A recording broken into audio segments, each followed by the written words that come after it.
Buzzworthy Radio is on. The entertainment show that gets you up close and personal with today's hottest stars. Here's your host, Navelle J. Lee. Hey guys, it's Navelle J. Lee and welcome into a new Buzzcast here at Buzzworthy Radio. Had a chance to sit down and speak with Chin Han, who stars in the Netflix original series Marco Polo. He plays the role of Chancellor Jia Sidao. We talked to him a little bit about the character and how much of rigorous training he had to put in before he took this part. I mean, it was... I don't envy him. You'll find out why. We also talked to him a little bit about a set side fact about Jia Sidao that probably not a lot of people would know about, but it was very interesting. And plus, this guy has been in this business for over 20 years. He basically started his career in Singapore before he came over to the States. So we got to talk to him about that, and then what it was like working on such films such as The Dark Knight, and what possibly made me tear up in the midst of this interview. I'm not going to tell you exactly what it was. You need to listen to it, but it really touched me to hear what we had to say in reference to a certain actor, and you'll find out exactly who that was in this interview with Chin Han. Take a listen. So Chin Han stars in the Netflix original series Marco Polo, which premiered back on December 12th. It was actually recently announced this month that it was picked up for a second season for 10 episodes. Congratulations on that. All right, thank you. And let's talk about the show, because I watched the trailer, and this is coming from a guy who took about a year before he got on Netflix to watch Orange is the New Black. So I still haven't seen the show yet. I watched the trailer, and I'm just like, I'm still swamped, and I'm kind of like, I need to get on this. But watching Orange is the New Black a year after it first premiered, that might tell you when it'll happen. Just FYI, fans. But let me just say that the cinematography of this show is absolutely stellar. You filmed in Kazakhstan for this show? Mm-hmm. Well, we filmed in many scenic places. So, I mean, on top of the fact that we have some incredible cinematographers on the show, the vistas that we were filming in were stunning as well. We filmed part of it in Venice, Italy. I wasn't part of that sequence, but they were then in Kazakhstan and Malaysia, where we had acres and acres of land to shoot on top of the fact that there was Pinewood Studios, which is a massive installation equal to anything I've shot in London or even in the U.S. Wow. I mean, seriously, if anybody just looks at it, just watching the trailer alone, you could just tell just how much it's beautiful. It's beautiful. Like, this is the scenes are beautiful, exquisitely shot, and your character, Chancellor Jia Sidao, I understand that you did a rigorous amount of training in order to prepare for this role. It's the best thing one could get. Short of going to the army boot camp.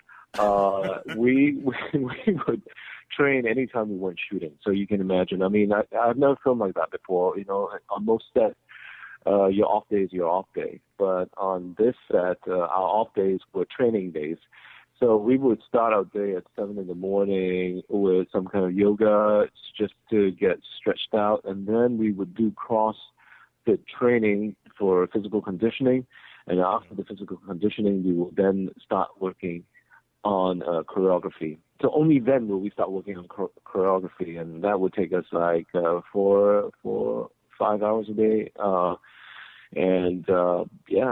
Whenever we weren't on set, that's what we will be doing. Can I just tell you right now, I don't envy your life. I probably would cry if that were me. It was hard doing, it's just a litany of injuries during the time of filming. I either I'd go home or go back to my hotel room with a hip pain or a knee stresses and an elbow aches and it's just a whole bunch of things. I felt like an old car that was breaking down, 1 minute is the break, 4 minutes is the, it's the transition, and then, another minute is the radio or something.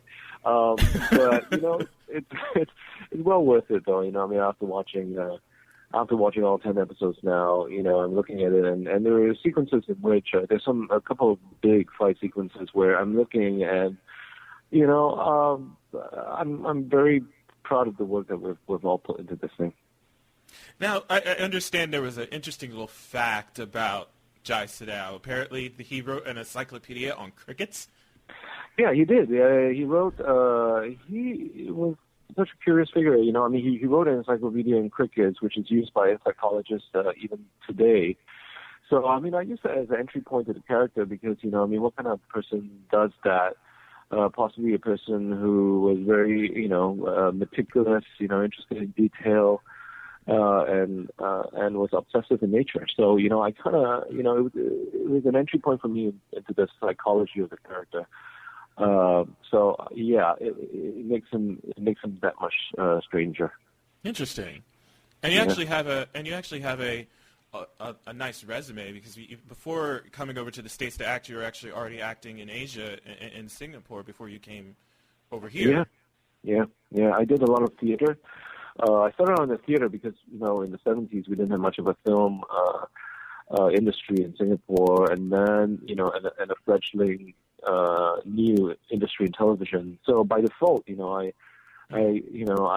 started out in the theater, which to this day, I still enjoy very much. I just haven't, been on stage for a while. But that's the kind of background that I have, and then after that, I did some television work, and then, of course, I have Chris Nolan to thank for bringing me over to Hollywood with The Dark Knight. Oh, one of my favorite movies. I still have that on DVD sitting in my room right now. I'm going to watch it probably again. You're gonna watch it when you watch the second season of Orange Is the New Black, right? I know. The sad part of it is that when I finally started this first season of Orange Is the New Black, I literally finished it in 2 days, and I basically did that because the next weekend was when season 2 premiered, and then I watched that. So I'm kind of all caught up waiting for season 3 to take place now. So it's kind of like, all right, so I got maybe about another 6 months before I watch the 10 episodes of Marco Polo. Yeah. Well, that's the beauty of it, right? That's the beauty of all these Netflix shows. When you start watching, you just you can't stop. And a lot of my friends and a lot of people who have watched the Marco Polo have finished it in 2 to 3 days straight. So I suspect that's going to happen with you when you start. Yeah, I love Netflix, and the fact that now I have a smart TV and I can watch my Netflix on my smart TV, it's the best thing ever. Like, it literally is the best thing ever. I don't have to sit in front of my computer anymore. I love it, and I'm just watching it on my smart HD TV. It's great. Right. Oh, that's brilliant because, it's not really, you can watch it on any kind of devices, but, we were shot, this whole thing was shot on 4K, which is the future of really, television. It's high def and especially with that kind of costume and set design, you really want to see with that kind of detail. I think you will feel the difference, really. Absolutely, you would. Absolutely, yeah. You would. And can I ask, who has been, in all your 20 plus years of doing this, has been your favorite person to work with in this entertainment business? Because you worked with a lot of people, and Morgan Freeman was one of them. I honestly want him to narrate my life. So, well, I have enjoyed working with so many people, and not to be politically correct or anything like that, but having done The Dark Knight, put me in a community of such talented people who just raised the bar for me in terms of acting at every point, from Morgan Freeman in The Dark Knight, Christian Bale to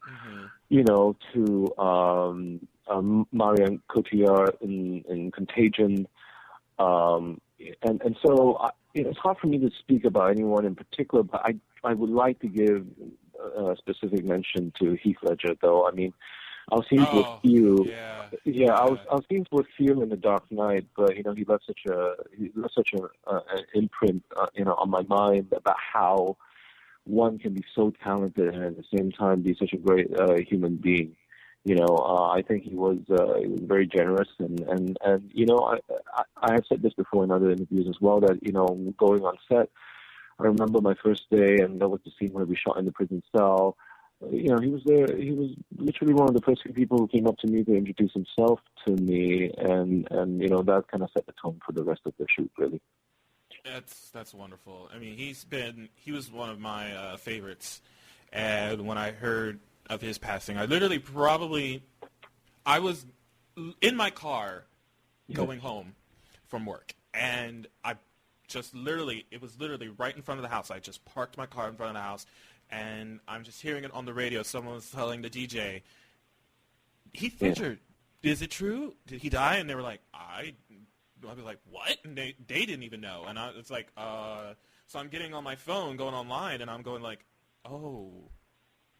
I literally sat there for maybe about 2 minutes and kind of had a moment of silence, almost to a point in tears. Hearing that, he was extraordinary. He was a wonderful, brilliant actor, and we still miss him to this day. And I loved you sharing that story about him. Yeah, thank you. Yeah, it was memorable, and one can only wonder about what he might have done after. I'm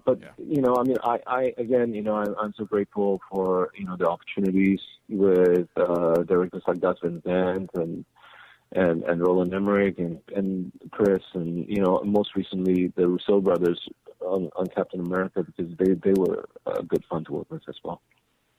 Awesome. And when do you go back to begin shooting for season 2? Do you know yet? Or? Well, I can't speak about season 2 for good reasons. When you see, once you see the season 1, you will know why. I don't want to spoil it for your listeners. But they're about to start on. They're going to start on season 2 very, very shortly, and it will be, it will be the continuing adventures of the. Of the Mongol Kingdom and Marco Polo in it. Okay, perfect. And anybody who can follow you on Twitter, they can. You're at the Chin Han, I believe, is your Twitter handle. Yes, that's correct. Okay, make sure you guys give him a follow on Twitter. Chin Han, thank you so much for coming by. We had a blast having you here, and we would love to have you back. Thank you. I'd love to be back to talk about. Your continuing adventures with Netflix. Yeah, exactly. Like, so what show have you not started yet? It will be the first question out of your mouth. Like, well, probably there's going to be several. I hope you enjoyed the show. I mean, we all worked really hard on it. And again, I want to give a shout out to the directors and the producers and John Fusco, who created the show, as a labor of love, and it was something that he's been passionate about for years, and he himself took the journey on the Silk Road about 5 years ago, I think, with his son, and he is a big part of it, and I hope you enjoy it. Absolutely, I'll definitely let you know. So, check him out on Twitter. Check him out on Marco Polo. You can catch it anytime you want. Beauty of Netflix is basically you can watch it anytime you want. All 10 episodes from season 1 are there right now. Chin Han, thank you so much. Absolute pleasure. Thank you very much, Nata. Many thanks to Chin Han for stopping by the podcast today. As we mentioned before, you can catch Marco Polo on Netflix at any time you want.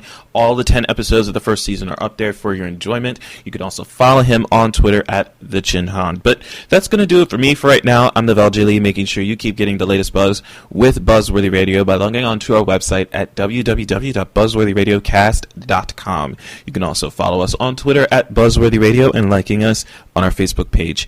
We'll see you guys next time. Take care. From Twitter to iHeartRadio, Buzzworthy is everywhere. Miss the show? Log on to BuzzworthyRadiocast.com for past shows and videos of some of your favorite stars. Stay connected to Buzzworthy Radio.